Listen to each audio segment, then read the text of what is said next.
बड़ी खबर के साथ बुलेटिन की शुरुआत करेंगे जो बुलंदशहर से। आपको बता दें कि यूपी प्रदेश अध्यक्ष भूपेंद्र चौधरी का बुलंदशहर दौरा था, जहां उन्होंने जमकर समाजवादी पार्टी पर निशाना साधा। ये बड़ी खबर इस वक्त देख रहे हैं आप बुलंदशहर से, जहां यूपी प्रदेश अध्यक्ष भूपेंद्र चौधरी का बड़ा बयान सामने आया है। समाजवादी पार्टी पर वो भड़कते हुए नजर आए हैं, साथ ही साथ तंज कसते हुए कहा है कि आतंकवाद गुंडागर्दी यूपी में जड़ से खत्म हो गई है। तो भारतीय जनता पार्टी के प्रदेश अध्यक्ष भूपेंद्र चौधरी ने नुमाइश ग्राउंड स्थित निकुंज हॉल में अटल बिहारी वाजपेयी के जन्मदिन के उपलक्ष्य में सुशासन दिवस पर एक गोष्ठी को संबोधित किया।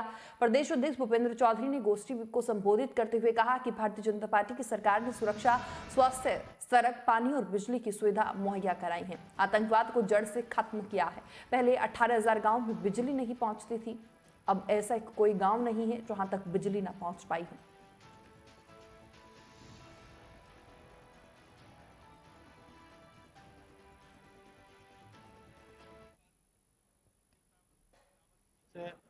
और कराची से करनी चाहिए। समाजवादी पार्टी मध्य प्रदेश में भी सभी सीटों पर चुनाव लड़ने का ऐलान किया है, इस पर क्या प्रतिक्रिया है? स्वागत है उनका। लोकतंत्र में सबको अपनी बात जनता के बीच में रखने का अधिकार है और जनता उस पर निर्णय ले। बसपा सुप्रीमो मायावती ने एक ट्वीट किया है कि धर्म परिवर्तन को लेकर देश भर में बवाल मचाया जाना अनुचित है, चिंतनीय है और बुरी नीयत से धर्म परिवर्तन कराना ही गलत है।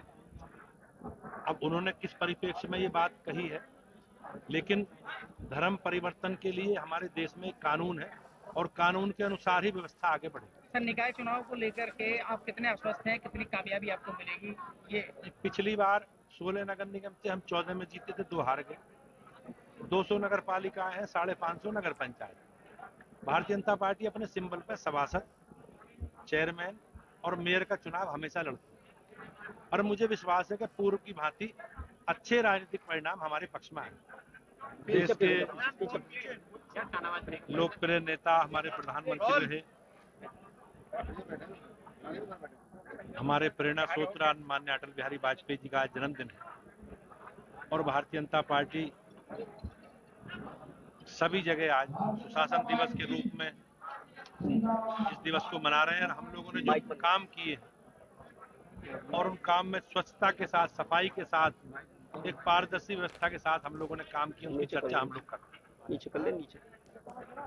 आगामी कुछ दिनों में निकाय चुनाव, बहुत सारे प्रत्याशी जो है चुनाव लड़ने की कतार में है, सब लोगों को संतुष्ट करना जो है मुश्किल है। किस तरह की प्लानिंग है? 27 तारीख में माननीय न्यायालय का इसमें कुछ आदेश आएगा और जैसा माननीय न्यायालय का आदेश होगा हमारी तैयारी पूरी है और हम लोग जो भी कोर्ट का आदेश होगा पूरी तैयारी के साथ चुनाव में जाएंगे और प्रत्याशी, बाकी काम हमारा सब कंप्लीट है, केवल प्रत्याशी चयन की प्रक्रिया हम लोग प्रारंभ करेंगे।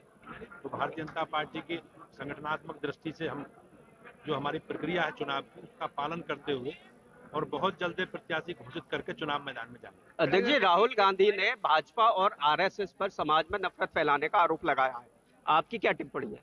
देखो, राहुल गांधी को कोई देश में अब नोटिस संज्ञान लेता नहीं। राहुल गांधी को और राहुल गांधी जिस भारत जोड़ने या तोड़ने की यात्रा लेके चल रहे हैं, वो उस भारत का विभाजन उसके बाद तो 47 के बाद तो कभी हुआ नहीं।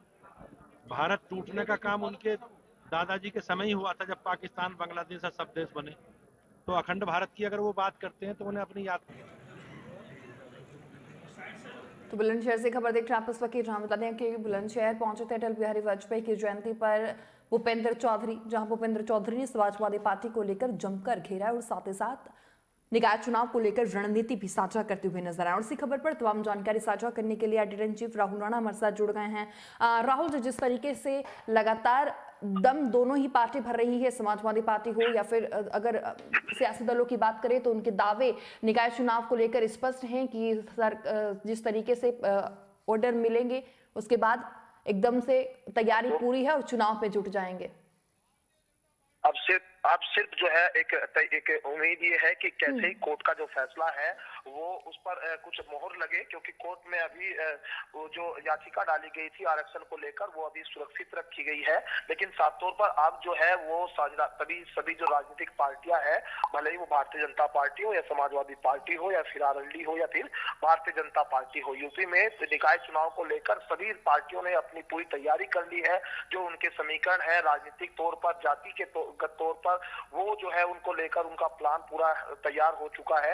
यानी सिर्फ जो है जैसे ही कोर्ट का फैसला आएगा कि अब जो है आरक्षण को लेकर वो एक अपनी जो याचिका उनके यहाँ जो डाली गई थी उस पर जो है वो एक बार क्लियर मैसेज देंगे और साफ तौर पर उसी के बाद कहीं ना कहीं यूपी में अब निकाय चुनाव बहुत, क्योंकि ऑलरेडी लेट हो चुका है। पिछली बार जो है अक्टूबर के समय पर जो है इसकी घोषणा कर दी गई थी, लेकिन अब दिसंबर भी जाने को है और ये माना जा रहा है कि नए साल के शुरुआत में अब ऐसी घोषणा हो सकती है कि निकाय चुनाव हो जाए। और उसी निकाय चुनाव के मद्देनजर देखते हुए अब ये जो बयान सामने आया है यूपी के प्रदेश अध्यक्ष भूपेंद्र चौधरी का, क्योंकि ये एक मैसेज साफ तौर पर है, क्योंकि आरोप और प्रत्यारोप का दौर अब चलेगा, भले ही बात चाहे कांग्रेस की हो, भले ही समाजवादी पार्टी की हो, लेकिन अभी साफ तौर पर ये बयानबाजी एक महीने तक लगातार देखने को मिलेगी।